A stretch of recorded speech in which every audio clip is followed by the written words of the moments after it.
ಬೆಂಗಳೂರಿನಲ್ಲಿ ಮನೆ ಹುಡುಕ್ತಾ ಇದ್ದೀರಾ? ಹಾಗಾದ್ರೆ ಎಚ್ಚರ, ನಿಮ್ಮನ್ನ ಯಾಮಾರಿಸೋದು ಪಕ್ಕ.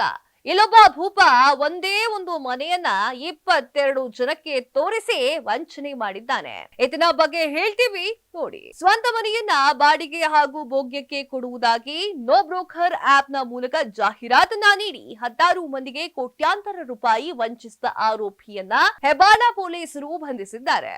ಆರ್ಟಿ ನಗರದ ಸಮೀಪವಿರುವಂತಹ ಚೋಳನಗರದ ನಿವಾಸಿ ಗಿರೀಶ್ ಬಂಧಿತ ಆರೋಪಿ. ಹೆಬ್ಬಾಳ ಆರ್ಟಿ ನಗರ ಸೇರಿ ನಗರದ ವಿವಿಧೆಡೆ ಸುಮಾರು 22 ಮಂದಿಗೆ 2 ಕೋಟಿ ರೂಪಾಯಿಗೂ ಅಧಿಕ ವಂಚಿಸಿದ್ದಾರೆ ಎಂಬುದು ಗೊತ್ತಾಗಿದೆ.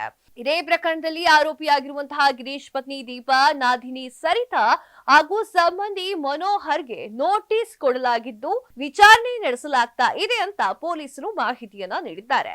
ಚೋಳನಗರದಲ್ಲಿ ಆರೋಪಿಗೆ ಸೇರಿದ 3 ಅಂತಸ್ತಿನ ಕಟ್ಟಡ ಇದೆ. ಇದೇ ಕಟ್ಟಡ 2ನೇ ಮಹಡಿಯಲ್ಲಿರುವ ಮನೆಯನ್ನ ಭೋಗ್ಯ ಅಥವಾ ಬಾಡಿಗೆಗೆ ನೀಡುವುದಾಗಿ ನೋ ಬ್ರೋಕರ್ ಆಪ್ ನಲ್ಲಿ ಜಾಹೀರಾತನ್ನ ನೀಡಿದ್ದಾರೆ.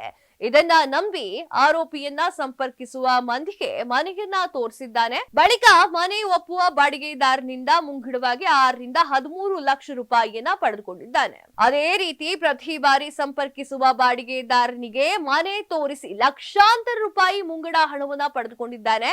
ಆದ್ರೆ ಯಾರಿಗೂ ಕೂಡ ಅಗ್ರಿಮೆಂಟ್ ಮಾಡಿಕೊಟ್ಟಿಲ್ಲ.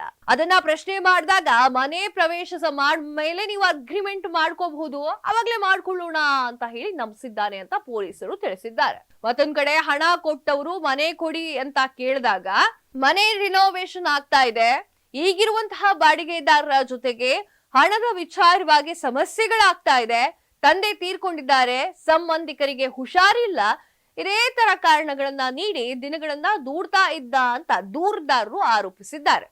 ಸದ್ಯ ಆರೋಪಿಯ ವಿರುದ್ಧ ಹೆಬ್ಬಾಳ ಪೊಲೀಸ್ ಠಾಣೆಯಲ್ಲಿ 4 ನೀಡಿರುವಂತಹ ದೂರಿನ ಅನ್ವಯ ದಾಖಲೆ ಆಗಿರುವಂತಹ ಪ್ರಕರಣಗಳಲ್ಲಿ 1.09 ಕೋಟಿ ರೂಪಾಯಿ ವಂಚಿಸಿದ್ದಾನೆ ಎನ್ನುವುದು ಗೊತ್ತಾಗಿದೆ. ಆದ್ರೆ ಆರೋಪಿ 55 ಲಕ್ಷ ರೂಪಾಯಿ ಕೊಟ್ಟಿದ್ದೇನೆ, ಬಾಕಿ 54 ಲಕ್ಷ ರೂಪಾಯಿ ಮಾತ್ರ ಬಾಕಿ ಕೊಡಬೇಕಾಗಿದೆ ಅಂತ ಹೇಳಿಕೆಯನ್ನ ನೀಡಿದ್ದಾನೆ.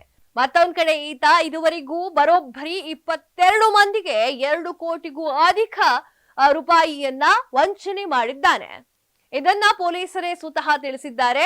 ಈ ನಡುವೆ ಆರೋಪಿ ಗಿರೀಶ್ ವಿರುದ್ಧ ಯಲಹಂಕ ಠಾಣಾ ವ್ಯಾಪ್ತಿಯಲ್ಲಿ ಕಾರೊಂದನ್ನ ಬಾಡಿಗೆ ಪಡೆದು ಬೇರೆಯವರಿಗೆ 3 ಲಕ್ಷ ರೂಪಾಯಿಗೆ ಅಡಮಾನ ಇಟ್ಟಿರುವ ಸಂಬಂಧ ಕಾರು ಮಾಲೀಕ ಶರತ್ ಕುಮಾರ್ ಎಂಬುವರು ಇವನ ಮೇಲೆ ಮತ್ತೆ ದೂರನ್ನು ಕೂಡ ದಾಖಲೆ ಮಾಡಿದ್ದಾರೆ.